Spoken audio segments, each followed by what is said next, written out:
Hey guys, welcome back. So today we're going to switch things up a little bit. We're going to work on our technique. We're going to go over our kettlebell basics. So 3 different moves. We're going to go for a swing, a clean, and a snatch. More often than not, I see people pick up a heavy ass weight, swing it around, and open up that door for injury. Not here. Now, I say this all the time. Fast does not mean strong. If you whip through your workout, throwing things around, that is not impressive. Slow down, master it, and then once you have that, you can increase your weights. So why don't we go ahead and start with this swing? You ready? Yep. Okay. Megan is going to stand behind her kettlebell, about shoulder width apart. She's about a foot behind the kettlebell. Now this is the most important part to the next 3 moves right here. First step is softening the knees. You're going to notice as she softens her knees, they come forward slightly.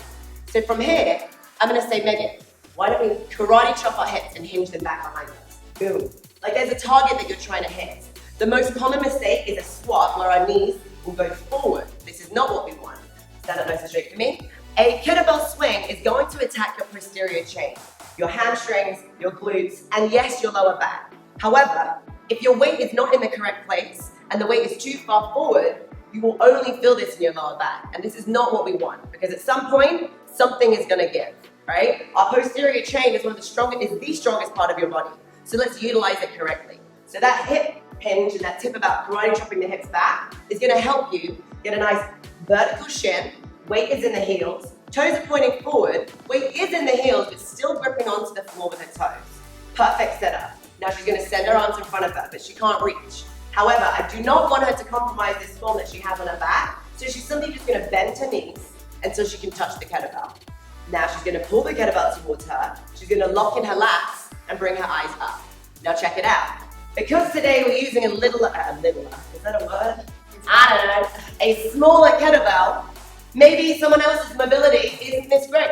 So what do we do in this instance? You can relax now. I'm gonna go ahead and grab an elevated surface. Now how high you want that surface is up to you. We're gonna grab the kettlebell and this now is gonna become your floor. So now Megan is gonna stand behind that. The setup is the exact same. She's gonna soften the knees, karate chop and hinge the hips behind us, engaging the hamstrings and the posterior chain. Now from here she's gonna go to touch it, tilt the kettlebell back, and now she does not have to lean down so far.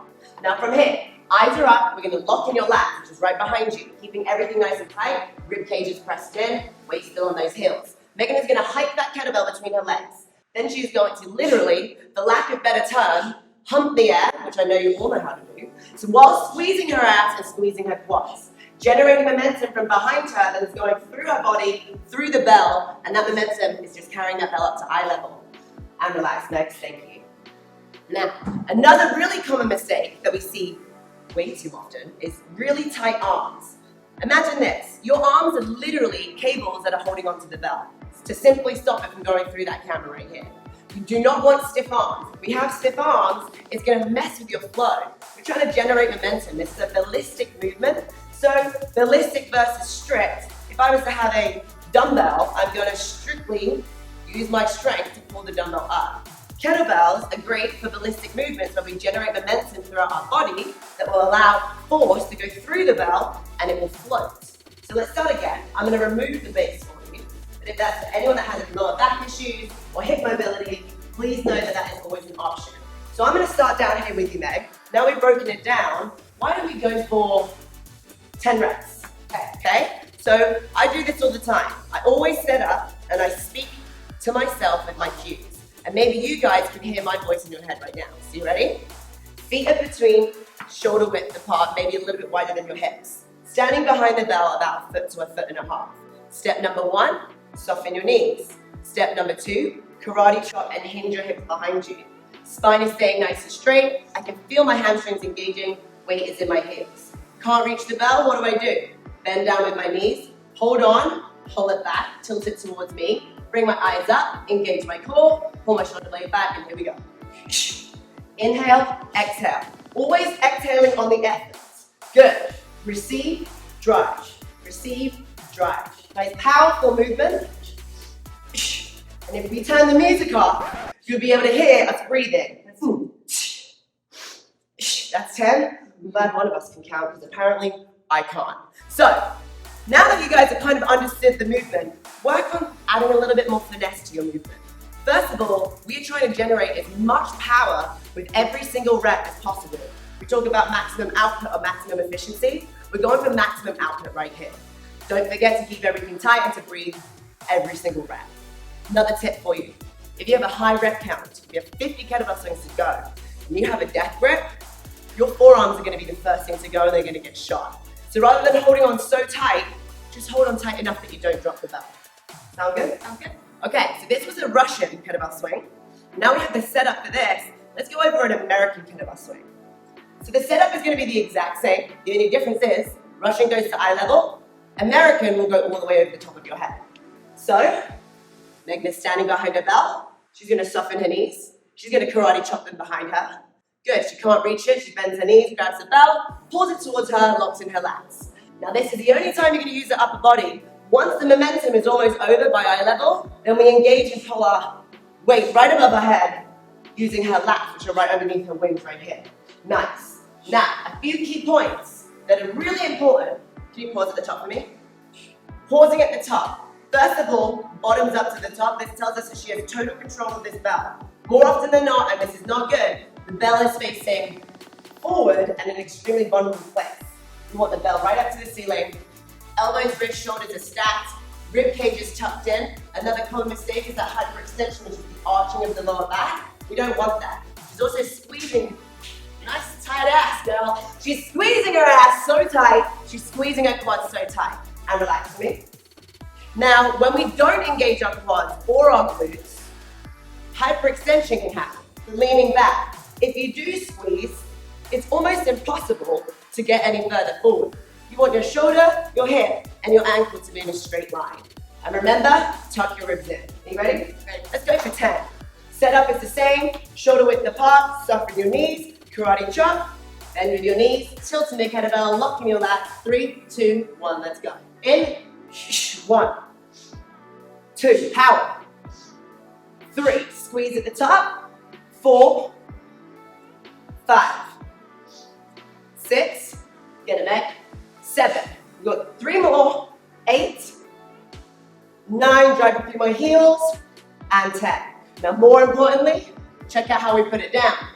This is when we're in the most vulnerable state, when we're not really paying attention and we think it's over. Disengage, got a 70-pound kettlebell, form is great, and then you're done and it goes boom. Whoa, that's when the injuries happen. Do not disengage your body until your hands are off that bell. Cool? How was that? Sounds good. Okay. So that's now our swing, American and Russian. Now let's go over our clean. So we're gonna start with a standing clean, which is a spiral position. So from this one, Meg, why don't we stay facing straight forward? So, Megan is now gonna stand in the base of her squat position.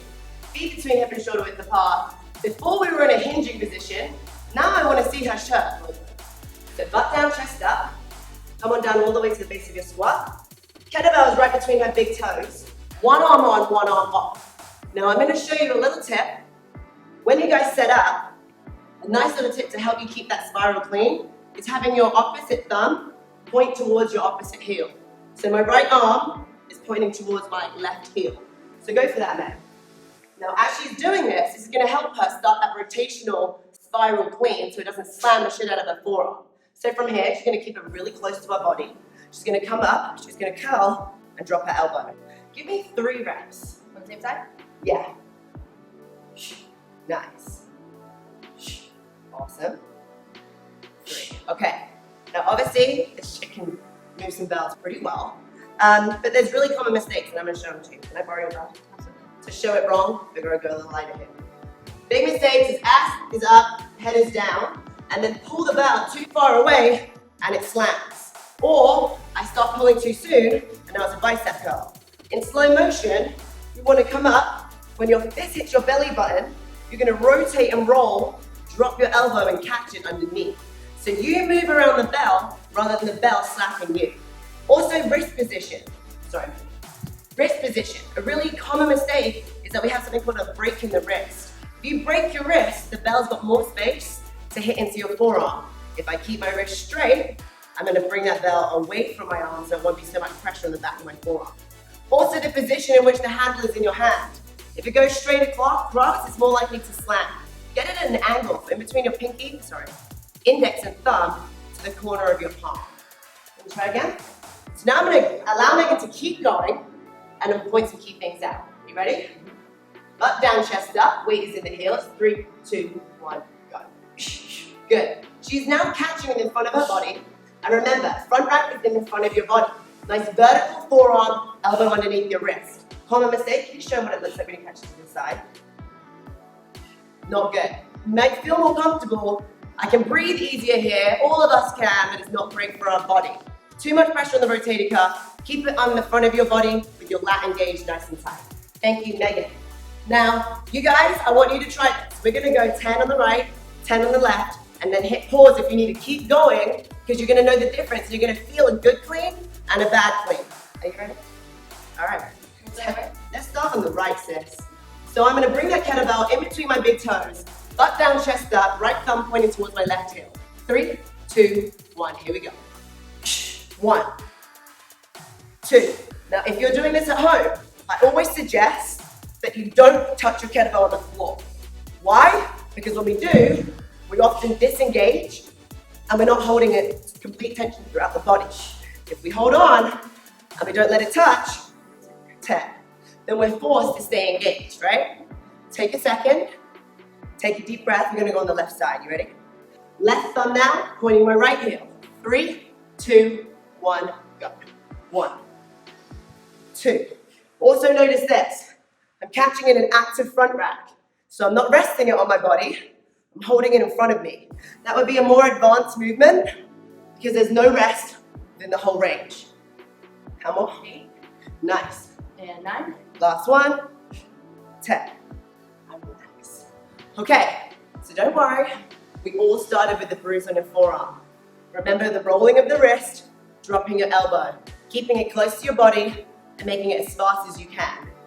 As you guys get more confident with your clean, we're gonna start to work our way into a spiral clean.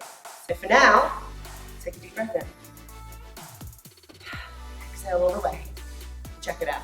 What you just did was a clean, but we're gonna keep catching our clean a little bit higher every time. So we're gonna catch it in our front rack, then we're gonna catch it under our chin, then we're gonna catch it under our eye, and then we're gonna catch it over the top of our head. That will be your snatch. Progressively getting a little bit higher every time, but notice this.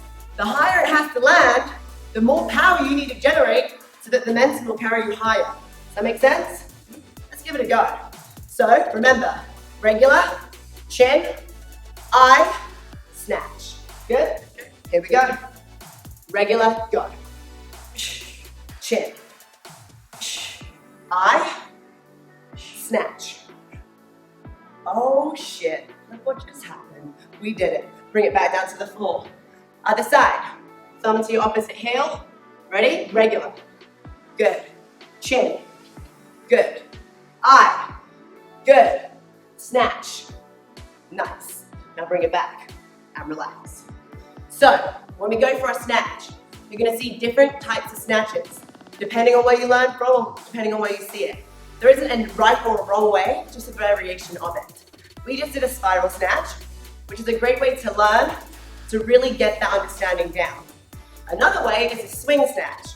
Now, when we go for a swing snatch, it's more of an advanced movement. You can show them a couple reps. Start on the right side. You turn your body slightly. Good. Setup is the same as a swing. So feet are wider than your shoulders. The difference between a swing and a standing snatch is that we're going to hinge our hips for the swing. Bell will be in front of our bodies. When we did it before, the bell was underneath us and our ass was down. Now from here, she's going to lock in her lap. She's going to go like she's doing a kettlebell swing, hike it between her legs, and snatch it over the top of her head. Now keep going, Meg. She's controlling her way back down, that negative, bringing it back to her front rack. Hinging the hips, driving through the heels, squeezing and catching at the top.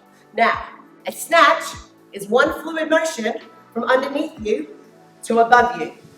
And now people's common mistake is that they keep their arms straight the whole way. Boom, and the kettlebell slaps. If you were to break down a snatch in slow motion, there is a retraction in the shoulder blade, and when the retraction happens, the kettlebell will continue to float, and then it's your job to punch at the top, bicep right by the side of your ear. Why don't we go on the left side and I'll pick out some key points here. Kettlebell is in front of you, soften your knees and hinge them back behind you, tilt the kettlebell in, lock in your lap, eyes up, hike it, and we're snatching. Check it out. Keep going, Meg. Now, as you see, her arm does not stay straight. It retracts on that shoulder blade, that little whip. The kettlebell will float, and you've got to be as fast as you can to punch up so your biceps right by the side of your ear. Control the return before you start to drop from the top. Now, same thing at the top there. Whenever anything is over the top of your head, ribs are tucked in, core is engaged, ass is tight, and so are your quads. Nice, Megan. Sweet. Now, you can relax. Now, I want to show you one more thing though. We had a controlled negative. This is my favorite way of doing things. As an athlete state of mind, I used to want to win, and I wanted to move fast. Now, I'm not really looking to win. Just looking to stay in shape, stay healthy, and get the most out of my workout. So, if you control this negative, you still have to bring it back to your front rack at some point for your next rep. You can either make it really hard and get more out of this movement, or you can gooseneck and go for efficiency at the top. So if you show them what it looks like when you drop from the top. So pause when you get to the top of your first rep. Now, it's something called a gooseneck. In slow-mo you would see. Right now you won't. Megan isn't just dropping. The kettlebell will come up and over like a gooseneck, and then she's going to pull that kettlebell back in between her legs before she goes into her next rep. Go for it. Pulling it back, driving forward. Pulling it back, driving forward. Full extension at the top. Everything is nice and tight, and breathing as she goes. So Meg, let's go. Right side. 5, control. 5, goosenecking. Okay. We'll switch, do the same thing on the left. Okay. You guys ready? Pick up your kettlebells. Here we go. 3, 2, 1, go. Good. Control it back to front rack, and we're back. Control it back to front rack. What you do with your opposite side, arm is totally up to you. Myself, I need to keep it nice and tight so I can keep my form engaged and my shoulders and my hips square. 5. Now we're going to gooseneck. Pulling it back behind you, staying in total control. Good. Keeping my heels on the floor to try and generate as much momentum in my posterior chain. And relax. So that's another tip that I thought of when we got to the end there. Notice that our feet are flat on the floor. When I was from a CrossFit background, we were trying to go as fast as we could. We had certain standards that we had to hit. How we got there, as long as it was safe, didn't really matter too much. So I would do my swings like this. Jump off the floor, both of my feet. I got ups. I know that I'm a powerful athlete, so I use that to my advantage. Now, I'll jump when I need to jump. For now, I'm trying to generate power and a ballistic movement for my posterior chain. So I'm going to leave my feet flat on the floor.